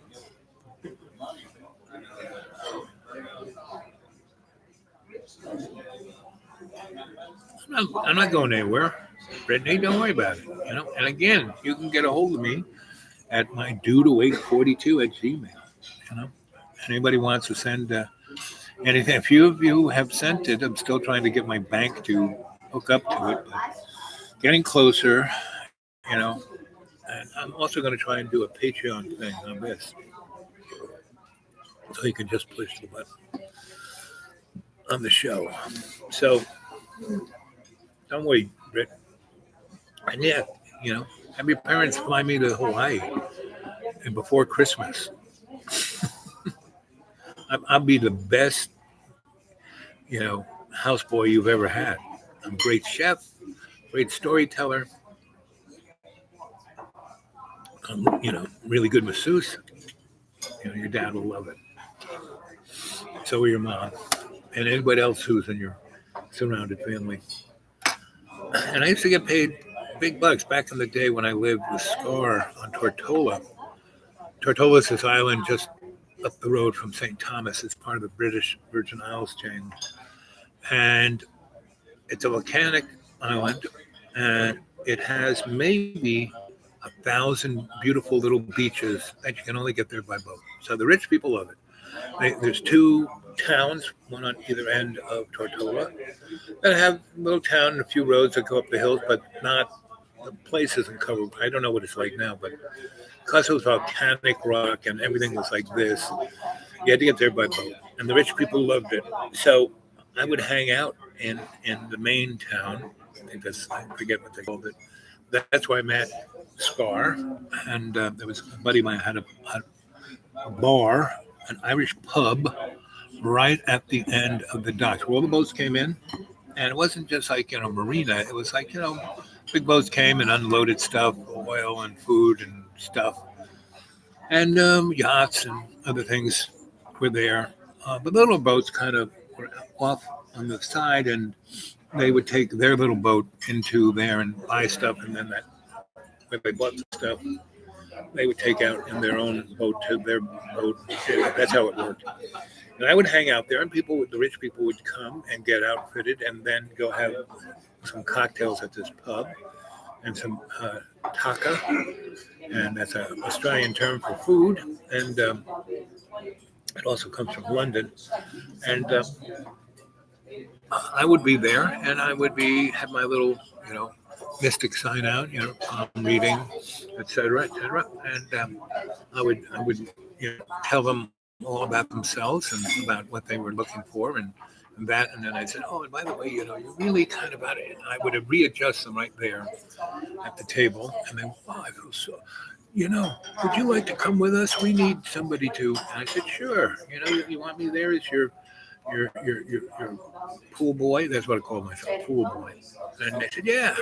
About you get the ocean, and I would be their pool boy, and I would normally for a week entertaining them, telling them stories, and I knew all the places to go, other than the little beach that they were going to camp their campsite on. And I was a great builder of camps, builder of fires, getting firewood, all the above. And the people who were their boat servants would love it because I would do about 20% of their work for them, and then keep the rich, snotty people out of their faces. So those guys would really, really, really appreciate me. So I would do that for a week or two, and I'd normally make $1,000 a week. And this was in 19. Did it twice. I did it in when I came back from Australia. I went to Jamaica, and I went to Tortola. Friends there, and then I went back in the early '80s, and that's when I met Scar. And that's when I spent a good, almost not quite a year, maybe 7 months, 8 months in Tortola. I don't know if John has taken down the story of Scar. Could have, because he's taken most of the stuff on his channel down. Anyway, so he's taken down all the little connective tissues between, Dreamtime and Dreamy Dreamland. And both of those are radio shows I had in the 70s and 80s. So, anyway. And see, the thing is, when you do stuff, when you have a life, you don't have any ego to, oh, I did that. I mean, Donald Trump is a total loser. And that's why he has to say he's a stable genius, really. Like the guy LeConte said, that term, I'm rubber, you're glue, everything bounces off me, sticks to you. LeConte said, whenever anyone's dissing somebody else, you know what your problem is, whenever they're doing that, they're actually talking about themselves. So whenever you look at any of the trolls, because they stopped trolling here because I just realized I can just push one little dot and they're gone for life. But they still kind of troll my Gmail, and I basically have give them the LeConte thing. LeConte was the guy who said blah blah blah, and you should get some professional help. And I really love you and care about you and hope you have a nice day. And good luck with that. So that's usually my reference. So, but I've been a griot sensei shaman for probably most of my life. I just didn't get the business cards until I was 50. So,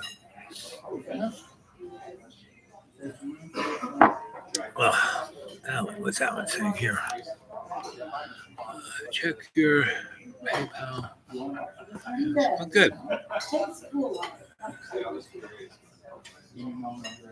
A number of people have PayPal me, so I appreciate everyone's gifts and appreciations. And again, we need to. This is great. I love talking to you guys. I love being with you guys. I'd love it more to be with all of you in person. I used to do rainbow gatherings. The first, and I would tell people in Europe about them. And they started doing those. And I sometimes did them in Ireland, and they were fun, and in Stockholm and Amsterdam. And then there were people who started doing them on the border between, Western Europe and communist Europe. And, in places where there weren't, like Czechoslovakia, places where there weren't that many guards. And they would just go out there on a meadow that was, they didn't have GPS, but somewhere along there the border was, and there was no fence.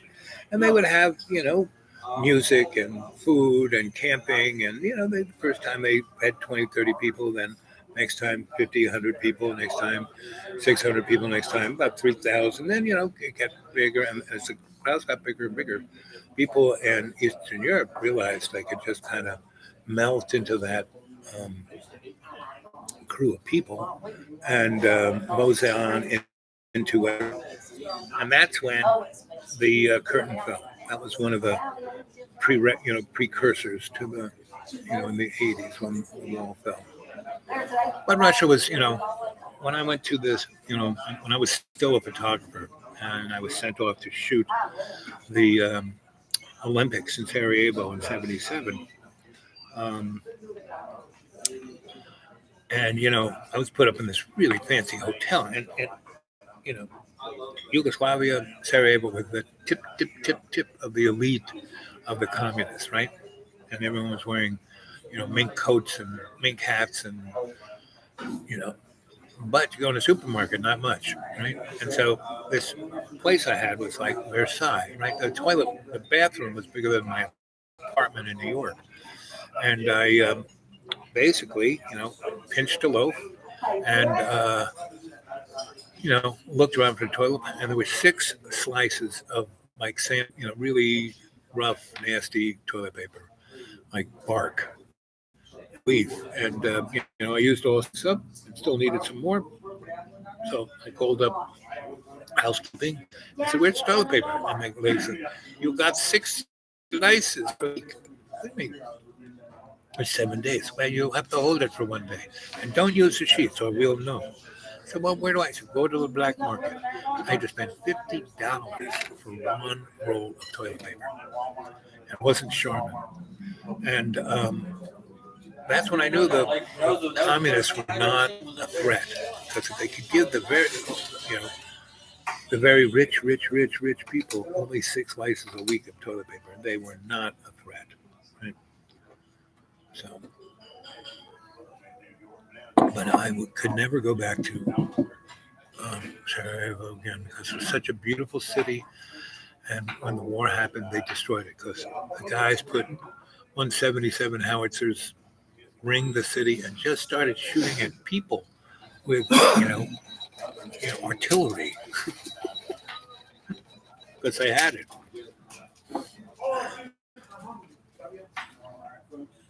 And and they just wiped out whole neighborhoods, you know.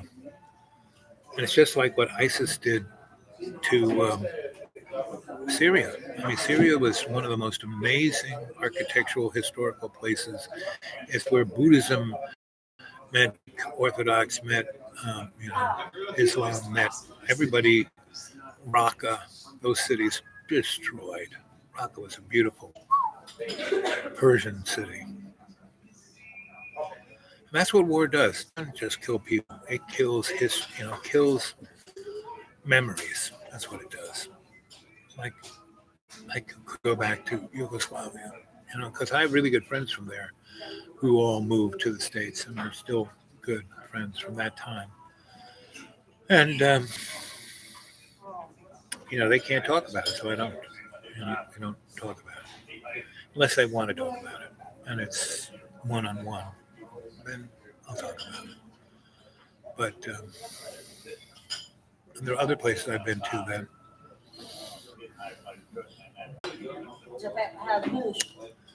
So, okay, we're getting on towards, so when it gets to 2 hours and 2 minutes and 22 seconds, I'll say good night. Great to see.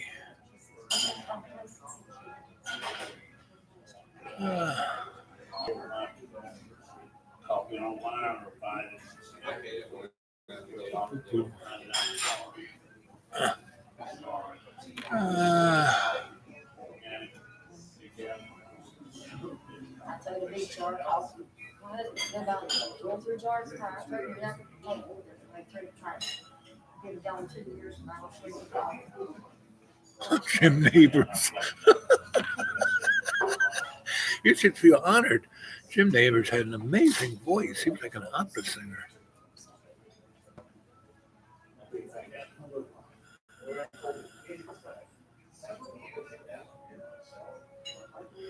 Well, psyops only work if you let them work. Right?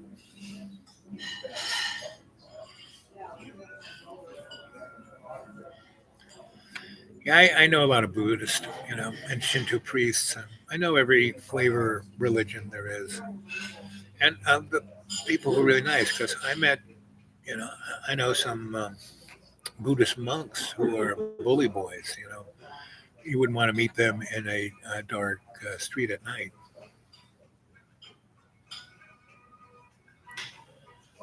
Holy moly, 5 cents a gallon. Around here it's $2.16.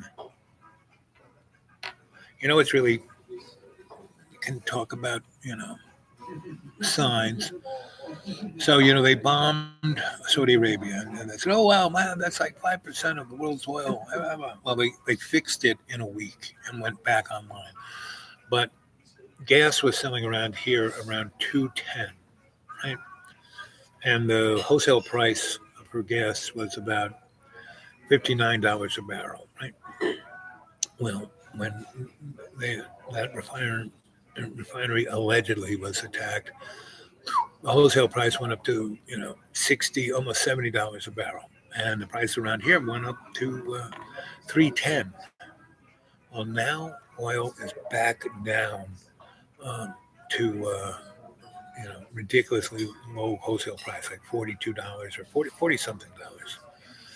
Anything under $50 is like not good for the health of the oil industry. And that's why we have everything in plastic. We used to have everything in paper and metal, and those are very recyclable. Plastic's not so easy to recycle. So,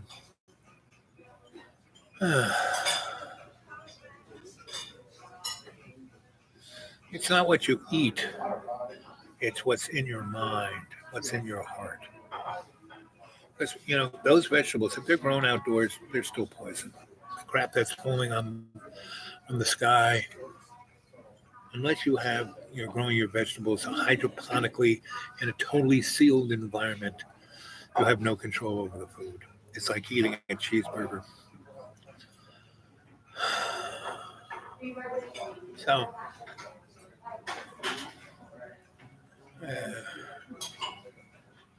it's 1:21 p.m. Yes, here it's 1:23 p.m. You're almost in my time zone, Jane. Okay, are you on the coast? Where are you? I always see you walking near water.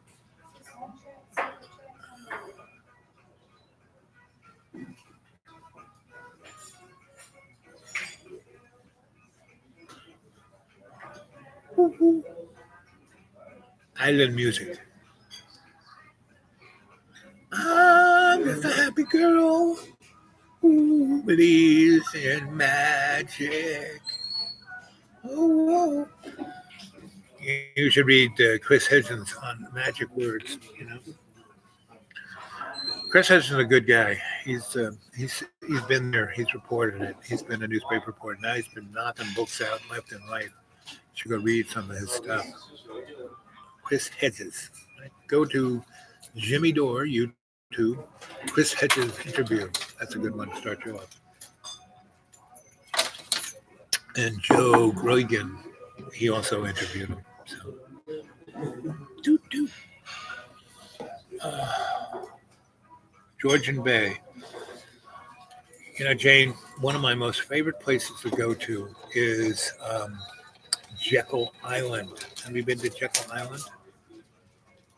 We should meet at Jekyll Island.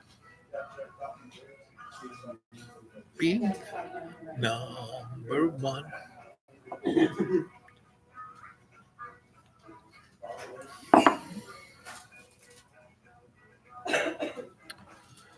Ooh ooh.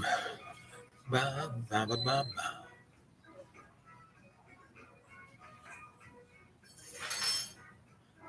Yep, Ocos Island, but Jekyll Island, where the big hotel is, where they started the Federal Reserve, or where they started enumerated taxes. You know, boop boop.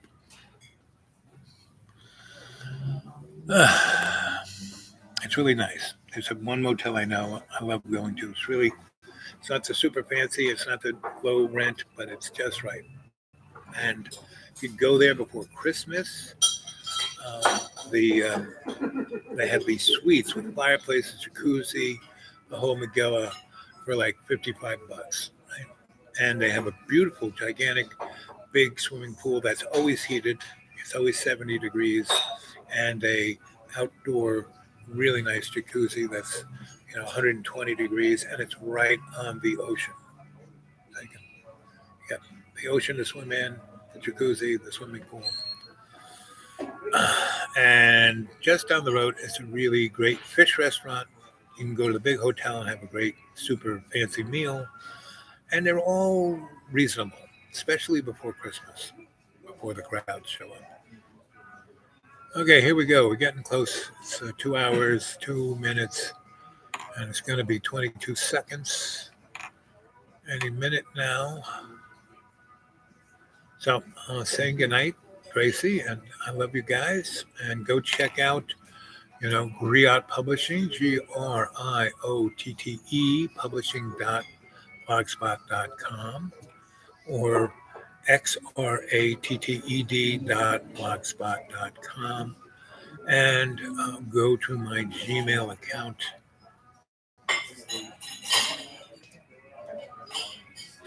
What am I doing later? Well, some errands here, and then I'll get to the deep green by sometime before dark 30, and which means I'll be out of internet range. Tomorrow is Friday. Maybe I'll be somewhere near the internet range Friday. Okay. Dark 30. Dark 30 is like half an hour after the sun's going down. And it's still got a little light up in the sky, but it's dark 30, meaning the sun is no longer like it is now. No longer is like it is now. That's sunny day up there, right? Anyway, so I'm going to say goodnight, and tomorrow I'll try and go online again around the same time. So, yeah, I had to sleep in the woods, but it's pretty. It's awful nice. Got a lot of little animal friends. All my relations are out there. All the ones that sleep during the winter, they're already starting to go to bed. They're eating up as much as they can. But yeah, That's been there like I said, right now it's not bad. The whole summer has been unbelievably gorgeous and beautiful. And last night was the first cool evening because it really was only 40 something, and that's not cold yet. Are you boogie, Alan? Till next time, and I'll try and do something tomorrow, and Saturday too. Saturday, definitely. Tomorrow, maybe. Okay, okay, okay. Because I got to do my laundry before it gets really cold. The rocks. I do it like Fred Flintstone's wife Wilma did it, but she had an animal to be her washing machine. Yeah, I got, but where I go inside is just as cold as outside. It's not like a house. I mean, I have 3 boxes, and one's my old, or my school bus, my hippie bus, and I've had that for God, forever. Then I got a garage kind of shack. I only call it garage because there's a garage door on it, which is great because that's one of my fourth walls. You put up the garage door and your outside is inside, inside. You know. And I built a house in Long Island that I did a building like that. It was a old, truck garage, and I turned it into a rich guy's house. So, Lord's Prayer, sure. Our Father who art in heaven, hallowed be thy name. Thy kingdom come. Thy will be done on earth as in heaven. Give us this day our daily bread, and forgive us our trespasses, and forgive those who trespass against us. And lead us not into temptation, but deliver us from evil, as was in the beginning, is now, ever shall be, world without amen. And every day and every way we take the peace of the earth and we make it stronger with love's co-creation that blesses us indeed, enlarges our territory, puts his hand on our shoulder, keeping us from evil so we will do no harm. Amen. Oh. I love you guys.